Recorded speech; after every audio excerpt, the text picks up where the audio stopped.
So ayan, magandang umaga ulit sa inyo at nandito tayo ulit sa HQ. And of course, alam nyo na, my name is Lovis and this is Hustler's Garage. So ngayon meron akong ipapakita sa inyo na sasakyan. Ito yung pinaka-recent na nakuha natin. At hanggang ngayon, di pa rin ako makapaniwala na may ganito tayong sasakyan. And soon, ibibenta rin natin to. Of course, it's all about business. Hindi tayo pwedeng ma-in love. Though lahat sila sinasabi nila na i-keep ko to, but I can't. So this one is Toyota Celica 7th generation. Ito yung last generation na nilabas na Celica, and after that, finase out na nila. So, ayun nga, gusto kong i-share sa inyo yung backstory ng sasakyan na ito, kung saan siya galing, kung sino yung previous owner niya, and kung paano ko siya nakuha. And papakita ko rin sa inyo, quick walkthrough paikot. Pakita ko sa inyo yung sasakyan and yung loob ng sasakyan, yung interior, and pakita ko na rin siguro yung engine. So ayan, first, papakilala muna ako sa inyo. My name is Carl Arroyo and I'm the owner of Hustler's Garage and Far Off na clothing store. So ayan, I have a team, pero ngayon, wala sila dito. It's too early. Ayan, bali, next time papakilala ko sa inyo. Siguro lalabas kami para kumain. And ayan, dito yung 5th gen Celica natin na kakakuha lang din natin recently. Tapos, ito yung 7th gen na Celica na talagang di pa rin ako makapaniwala na meron tayo niyan. So ayan, papakita ko sa inyo. Gusto kong share sa inyo yung backstory ng sasakyan na ito at yung previous owner niya, kung saan siya galing. So, ayan, ang previous owner nito dati, na mismong bumili niyan, ay ang Vice President ng Manila Bulletin. And sadly, he passed away, namatay na siya. Rest in peace, sir. Hindi ko na di-disclose yung pangalan niya, hindi ko na sasabihin. Pero, ayun nga, isa to sa mga collection niya. Actually, ito yung pinaka-the best niyang collection. Ang sabi sa akin ng driver niya, 2 times niya lang daw to nilabas. Yung una, dinisplay niya sa Manila International Auto Show, and pangalawa, pinarehistro yata. So, something like that. So, ayan, nung binili niya to, kinep niya to sa garahe niya. 2018 niya to nabili. At Garage Queen to, or Garage King to. Hindi niya nilalabas ito basta-basta. Kumbaga nakatago lang to. Kaya kung makikita nyo, napakaayos ng pintura. And then nung binili niya to, wala pa tong mags. So nilagyan niya to ng mags. Ayan. I hope and I think that the mags is legit, original, Japan. I don't know, I'm not so sure. Pero ayan, makikita nyo yung sasakyan.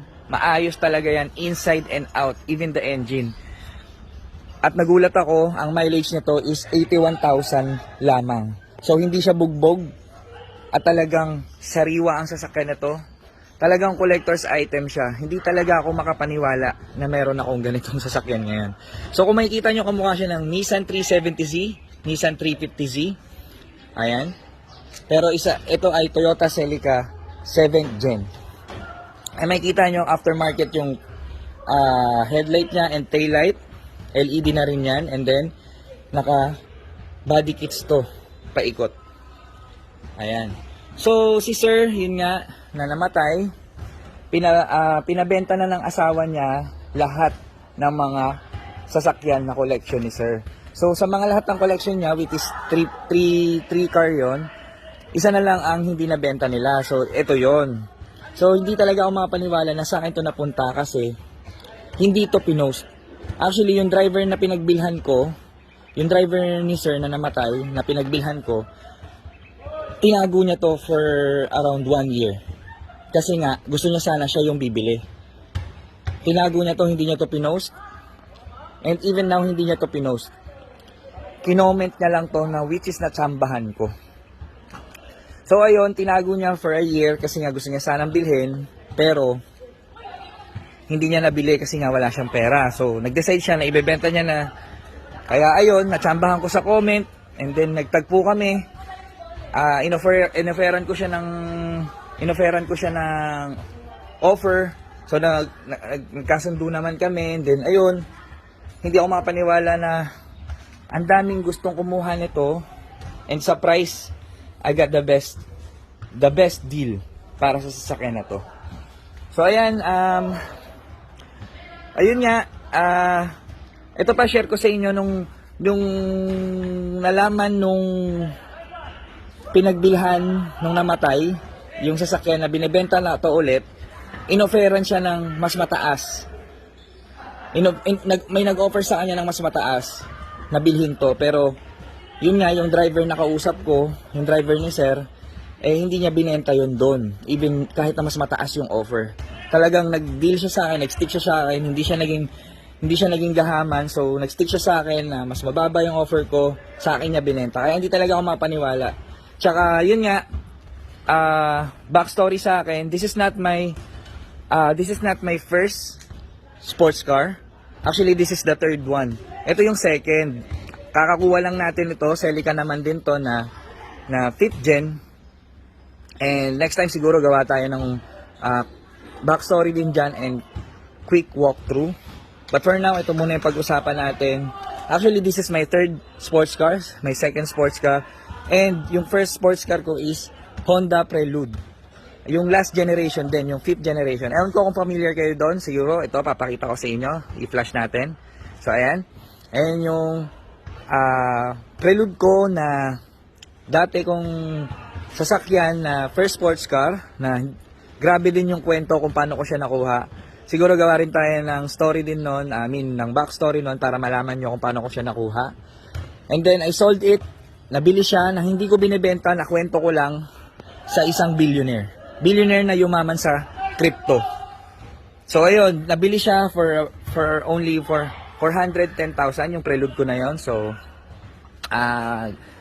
review natin yun sa susunod, but for now focus muna tayo dito. Ayan, papakita ko sa inyo yung interior ng sasakyan na to para makita nyo kung gaano siya kasariwa. Teka, magulo yun. So ayan, everything is intact.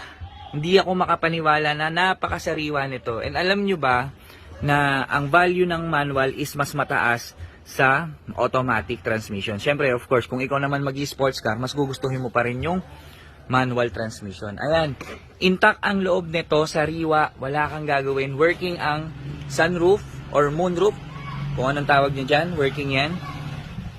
And intact, fresh ang interior niya. So, ang price range ng automatic transmission na ganitong model is 450 to 500,000. 480, something like that. So, ayan. Pero ito, since this one is manual, expect na natin na mas mataas siya sa kalahating milyon. So, yun nga guys, sabi ko, hindi ako makapaniwala na I got this car for a good deal. Nagpapasalamat ako kay sir na driver nung previous owner kasi sa akin nag-end up yung sasakyan. I don't know what's in me. Ewan ko kung bakit, anong meron sa akin na lapitin ako ng mga collector's item na sasakyan. At hindi ako makapaniwala na meron tayo nito ngayon, itong dalawa.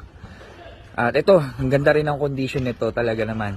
So ito, yan, pakita ko sa inyo.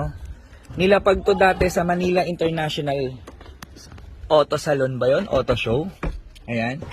Meron siyang VIP. Manila International Auto Show. So, ayan, VIP siya, no? April 5 to April 8, 2018. So, feeling ko, nung pagkabili nito ni sir, talagang hype na hype siya. Nilapag niya to sa, Miyas. So, actually, ang Miyas ay isa sa pinakamalaking mga car show dito sa Pilipinas. So, ang mga nilalapag lang doon is either loaded or rare car. So, ito may ikakategorize ko siya sa rare na sasakyan. Bihirang-bihira ka makakakita ng mga ganitong sasakyan. Mas common pa ang Toyota 86 dito. At ayan, sa condition nito talaga napakasariwa. Tapos, ayan, nakamag siya. Tapos ito, legit carbon ang kanyang side mirror. Tara, pakita ko rin sa inyo yung ano niya, yung makina. Pakita ko sa inyo yung makina. Yan. Everything is working. Window, Talaga namang grabe. Di talaga mapaniwala. Ayan ang kanyang engine. Kung makikita nyo, modelo na rin ang datingan niya talaga. This model is 2000. Ayan. Naka filter na rin siya and strut bar. Tapos naka rear diffuser to. Naka rear diffuser na rin siya. Naka body kits. Napaka-pogi. Pati taillight niya aftermarket. Naka 2-din head unit. So, yun nga, sobrang happy ko na meron tayo ngayon ito. And soon, ibibenta na natin to sa market. Ipo-for sale na natin siya. Abangan nyo. Ayan, ang Celica natin na 7th gen. At, ayun. Di talaga mapaniwala na nakakuha ko ng ganitong klaseng sasakyan. Kasi never ko in-expect, never ako naghangad ng sports car. So, kusa silang lumalapit sa atin. Gaya nga nang sabi ko sa inyo, nakita ko lang yan sa comment. Yung presyo pa niya doon, nung nag-reply siya sa akin, is sobrang taas. Pero nag-offer ako at nagkasundo kami, nagkasalubong kami, binaba niya. So nagpapasalamat ako na nakuha ko tong sasakyan na to. Hindi pa rin ako talaga makapaniwala. Dahil sino nga ba naman mag-iisip na magkakaroon tayo ng ganitong sasakyan? Ayan o. Celica. So ayan, yun lang muna for now. And abangan nyo na ibebenta ko to para sa mga makakabenta nito na tutulong sa akin, mag-share or let's say mag-post or mag-alok sa mga personal na nakakilala. Bibigyan ko ng 10 to 15,000 commission. So para sa mga gusto magkaroon ng commission, tulungan nyo ako na mabenta to. Pero yan, hindi ko siya minamadali, hindi ko yan ina-expect na mabebenta ng mabilisan, kagaya nito. Parehas sila, dyan lang sila, hanggat nasa akin sila. Gamitin ko muna siguro, ilalapag ko sa mga car meet. Kailangan ko siyang expose dahil 5 years siyang nakatago sa garahe ni sir. So again, rest in peace kay sir, yung previous owner. Nasa mabuting kamay ang sasakyan mo. Siguro talagang sa akin siya pumunta. Nagkusa siya sa akin pumunta. At nagpapasalamat ako na nakuha ko siya. So ayun lang muna for now. Peace guys.